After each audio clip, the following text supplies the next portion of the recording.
militar, listo para escuchar su exposición. Está bien, gracias.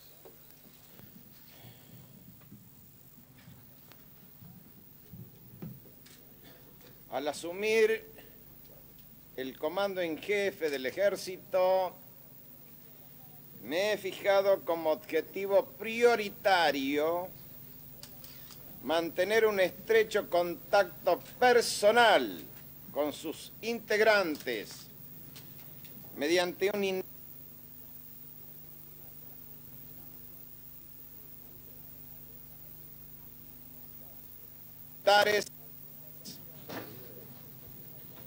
Lo hago profundamente convencido de que en el ejercicio del mando nada reemplaza el contacto personal entre el comandante y sus subordinados. A través del mismo se establece la verdadera identidad espiritual como fruto del conocimiento directo de los problemas y preocupaciones que enfrentan los hombres de la fuerza y la transmisión personal de las experiencias y de la forma en que el comandante concibe las soluciones más apropiadas. En las actuales circunstancias, considero que ese contacto resulta imprescindible y conforma una obligación ineludible para todos los escalones de comando. He elegido esta guarnición para iniciar mis visitas porque muchos de los hombres en ella destinados terminan de ser protagonistas de una batalla cruenta y heroica, donde han dado prueba acabada de su valor, tal como lo hicieron todos los efectivos del ejército argentino que han tenido el privilegio de participar en la defensa de nuestras Islas Malvinas.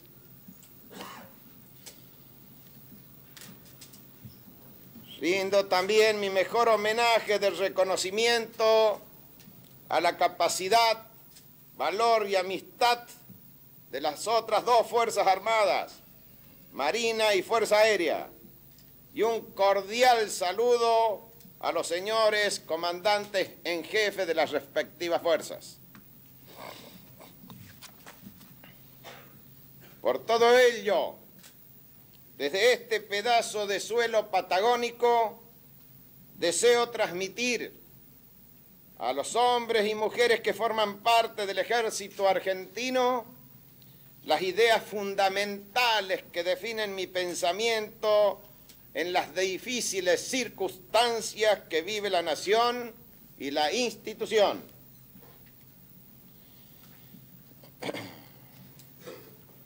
Quiero comenzar refiriéndome a los hechos acaecidos recientemente en el más alto nivel de la conducción nacional. Al no haberse logrado acuerdo en uno de los aspectos inherentes a las atribuciones de la Junta Militar, cuál es la designación del presidente de la Nación, trajo como consecuencia que el ejército asumiera la responsabilidad de la conducción política del Estado. Ello significa que la Junta Militar mantiene plena vigencia dentro del esquema de poder estatuido desde el 24 de marzo de 1976, en lo que se refiere a ejercer el comando en jefe de las Fuerzas Armadas, declaración de guerra, tratados de paz, alianzas de límites y de neutralidad, como así también en todo lo atinente a la defensa nacional, seguridad interna, estrategia militar conjunta, legislación propia o vinculada a la esfera de competencia o responsabilidad de cada una de las fuerzas y en el acuerdo a prestar para la designación de los miembros de la Corte Suprema de Justicia y el Procurador General de la Nación. Ello representa, como es obvio, una modificación importante en el sistema anteriormente vigente, pero de ninguna manera un deterioro en la cohesión y la unidad de las Fuerzas Armadas, elementos esenciales que seguiremos preservando como pilares insustituibles de la vida nacional.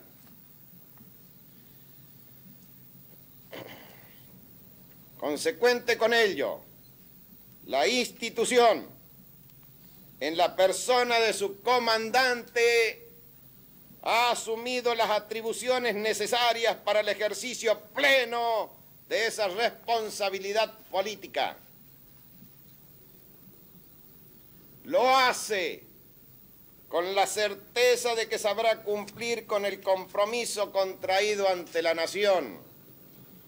y con el convencimiento de que contará con el apoyo de las otras dos Fuerzas Armadas y con la adhesión responsable de la ciudadanía argentina. Lo hace contrayendo el compromiso de honor de brindar su apoyo irrestricto a la gestión gubernamental iniciada el 1 de julio de 1982. Pondrá en esa tarea prioritaria la mayor firmeza, prudencia y ecuanimidad a fin de contribuir al logro del objetivo fijado en el término establecido. Y como comandante en jefe exigiré de todos sus integrantes conductas y procedimientos acordes con la decisión adoptada.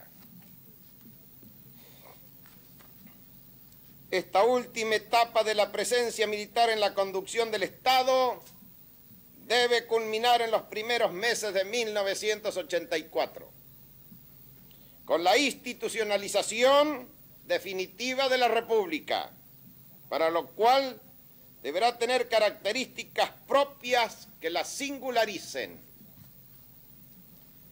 Deberá ser ordenada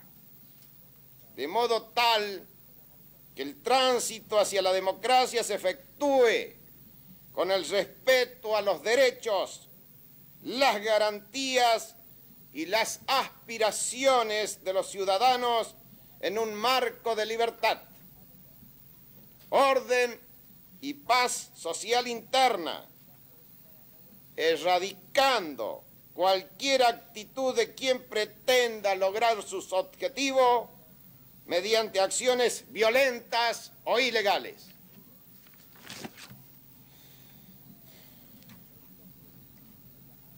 Deberá ser concertada con los sectores representativos del quehacer nacional, de modo de obtener los mayores niveles de acuerdo sobre los aspectos esenciales y asegurar el tránsito fluido hacia la vigencia plena de la Constitución Nacional. Por ello, en este momento y desde este lugar, el ejército argentino enarbola como bandera y como objetivo irrenunciable de esta batalla por la paz la obtención de la plena vigencia de la Constitución de la Nación Argentina. Para ello será indispensable aprovechar este periodo de transición para, entre otras cosas, vigorizar nuestras instituciones fundamentales, capitalizar esa adhesión nacional por las Malvinas como base de la verdadera unión nacional y garantizar por todos los medios honorables la solución constitucional.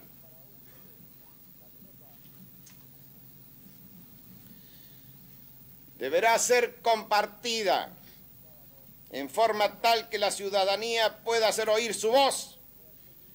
expresar sus inquietudes, aportar sus ideas e incrementar su participación. En el plano internacional,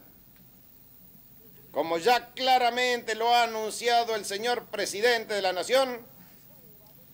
debemos tener en cuenta que las interrelaciones entre los países,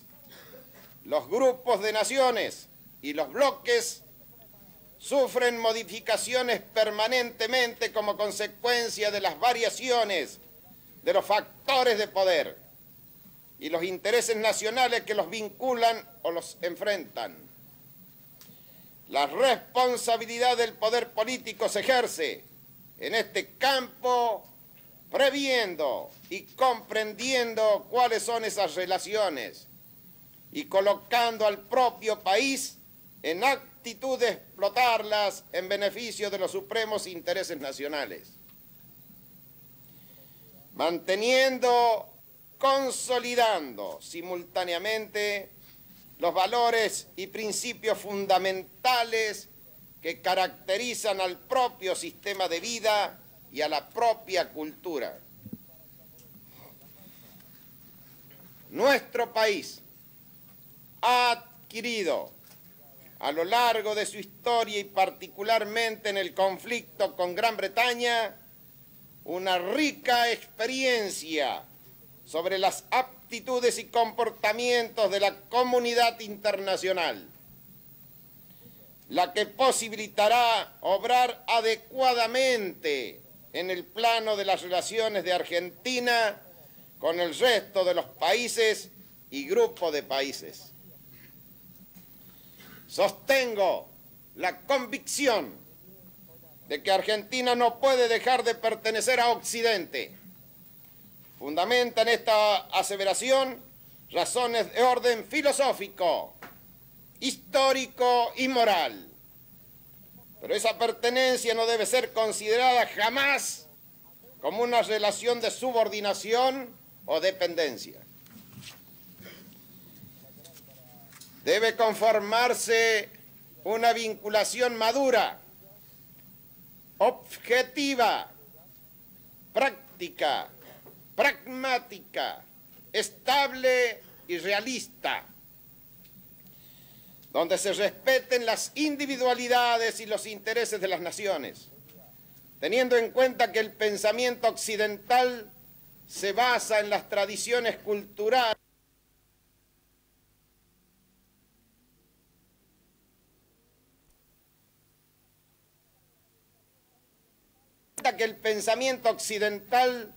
se basa en las tradiciones culturales de la civilización greco-romana, en el ideario del cristianismo y en el respeto de la libertad y la dignidad de los hombres y de las naciones. Paralelamente, debemos tener en claro que es el ámbito de la América Latina el marco donde debe centrarse nuestra acción política y diplomática, de modo tal de consolidar la presencia argentina en una región que ha sido particularmente solidaria en momentos críticos para la República. Ello presupone no solo un reconocimiento a una auténtica relación fraternal, significa además la valoración de una realidad geopolítica insoslayable. De la misma manera, tengo la convicción de que es posible mantener y acrecentar nuestros vínculos con todos los países de la Tierra para establecer una relación que contemple los intereses de la nación y que nos asegure el ejercicio pleno de nuestras convicciones filosóficas, religiosas y políticas. Tocó a nuestra generación desarrollar una acción militar para recuperarlas, y esta decisión fue adoptada por las Fuerzas Armadas con todo inmediato y a lo largo de todo el conflicto con la fervorosa y entusiasta adhesión del pueblo de la República. El ejército argentino, con su comandante como responsable principal, asume plenamente cuanto ha acaecido en esa gesta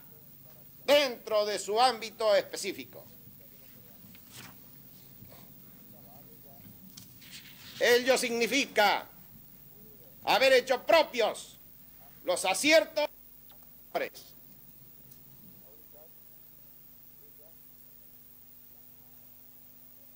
y a cada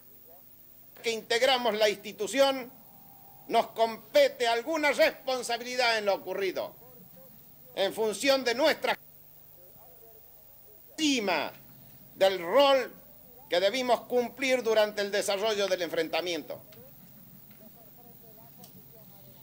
La acción bélica culminó en un revés militar como consecuencia de la desproporción del poder de combate entre los contendientes. Pero de ninguna manera debe aceptarse la posibilidad de que la suerte adversa de un enfrentamiento armado constituye una claudicación en la defensa de nuestros intereses. Por el contrario, hoy más que nunca, la recuperación de las Islas Malvinas continúa siendo un objetivo prioritario e irrenunciable de nuestra política exterior. Para su obtención, actuaremos con la máxima decisión y prudencia en todos los campos que sea posible e intensificaremos la acción política y diplomática ante toda la comunidad internacional a fin de consolidar el reconocimiento de nuestros justos derechos de soberanía. Conozco perfectamente cuál es el estado de ánimo de importantes sectores de esa población que participó alborozada en la gesta malvinense. Sé que están tristes y desilusionados. Yo también lo estoy. Conozco además las distorsionadas versiones que sobre los hechos acaecidos han tomado estado público, haciendo recaer dudas y sospechas sobre miembros de la institución, falseando la verdad en muchos casos, utilizando procedimientos poco dignos y anticipándose a la acción esclarecedora ordenada por el comandante en jefe del ejército, que está en pleno desarrollo, en cumplimiento de lo determinado por los reglamentos y leyes militares en vigencia. Conozco también el estado espiritual de todos los integrantes de la fuerza, hayan o no combatido en las islas, afectados tanto por el revés militar como por la generalizada crítica sin fundamentos. Aquellos a los hombres y mujeres argentinos de buena fe debemos recordarles cuál ha sido el comportamiento de sus Fuerzas Armadas en esta etapa crucial de la historia nacional. Que valoren el sacrificio de cada oficial,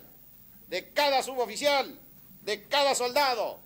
enfrentando durísimas condiciones de vida, soportando una tremenda presión anímica y combatiendo durante 44 días contra un enemigo técnica y materialmente más dotado, reafirmando pese a todo su firme decisión de recuperar nuestras Malvinas para el patrimonio nacional. Que reflexionen sobre lo acontecido a lo largo de la historia de la guerra, donde reveses militares condujeron a situaciones insostenibles, a provocar enfrentamientos irreconciliables y hasta a amenazar la esencia misma de las naciones. Para evitarlo, no demos lugar a los cuestionamientos y a las recriminaciones inconducentes. Por el contrario, consolidemos la unión nacional obtenida durante el conflicto, de modo tal de asegurarnos el éxito en la batalla de la paz que ahora debemos librar. Recordemos el pasado, ubiquémonos en el presente y luchemos por el futuro de nuestra nación.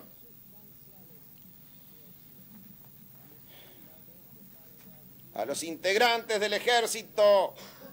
quiero pedirles que tengan comprensión para con quienes sucumben ante la tentación de juzgar situaciones no vividas, de calificar actuaciones que no entienden y de repudiar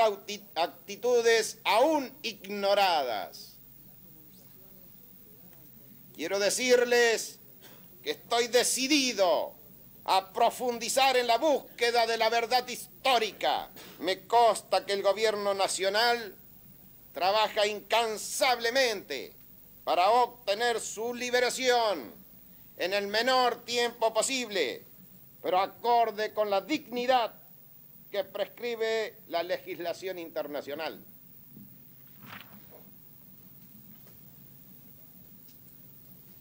Deseo enfatizar que el comandante en jefe del Ejército ha asumido un compromiso irrenunciable para con las familias enlutadas, que hoy enfrentan el dolor de las pérdidas irreparables. He de poder poner para cumplirlo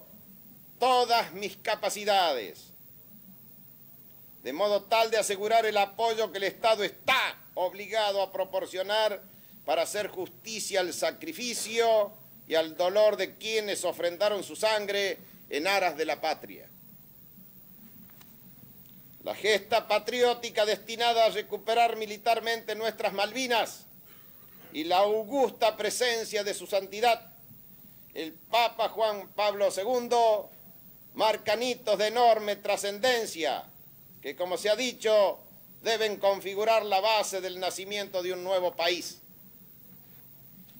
Un nuevo país que será necesario construir con realismo e imaginación, con criterios propios y adecuados a las efectivas necesidades e intereses nacionales y conducido en forma firme, realista y auténtica. Un país donde el pleno ejercicio de todos los derechos y garantías consagrados en la Constitución Nacional se alcanzará al culminar la etapa que acabamos de iniciar. Cabe aquí puntualizar que hemos avanzado significativamente en esa decisión, por cuanto la derrota militar del enemigo subversivo ha abierto el camino para transitar con fluidez el tramo que conduce hasta la vigencia plena de las instituciones libres y democráticas. Pero debo señalar con toda claridad que concebimos la libertad como el ejercicio responsable de un derecho inalienable, que no acepta que intereses o aspiraciones personales o de sector sean colocados por encima del bien común, que es el fin superior del gobierno y de la comunidad toda. Como ciudadano de la República, como general de la Nación, estoy convencido que toda sociedad adulta debe respetar el derecho al disenso como base de la relación entre los hombres, entre gobernantes y gobernados, pero atenta contra las mismas raíces de una comunidad libre y democrática cuando ese derecho se transforma en una válvula abierta para la agresión injusta y sin fundamento, para la acusación injuriosa y falsa, para el menoscabo de las instituciones o de las personas que las representan o las conducen, para la incitación a la violencia. Cuando ello ocurra, se actuará con la máxima energía, dentro del marco de la ley, porque estoy convencido que de esa manera se contribuirá a lograr la paz social y el respeto entre los ciudadanos, requisitos esenciales para construir la democracia estable que tanto anhelamos todos los argentinos. Pero estoy convencido que nada de ello resultará posible si no se actúa en un medio donde los valores morales tengan plena vigencia. La moralidad y la ética pública son condiciones esenciales para el funcionamiento de un Estado